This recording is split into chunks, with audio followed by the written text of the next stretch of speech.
نو سوال دا دی چې آیا د شپې ته 2 رکعته کې جړه له نه ځو؟ جړه خو وروستنۍ خبره. اولنی سوال څه دی؟ 2 رکعته کې نو ورپسې دا دی به 2 رکعتو کې د الله ته جړه دي. تجربه دا خبره ته زه د تجربې کوم او زه د الله کمزوری بنده یم، زه به سیم او زما بندګي به سي.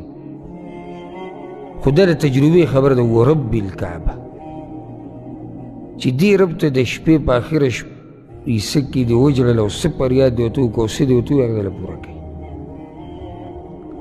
او چې بیا دا ورته ووایي چې یا الله ما وبخه او یا الله ما د عذاب نه وساته.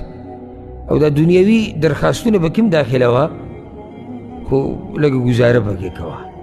لکه ځکه چې زموږ د بعضو دواګانو شروع په څه کېږي، یا الله به ښه ګاډی راکړې او به زما دا بچي یا الله او زما دا ښځه یا الله او یا الله دا مزدوري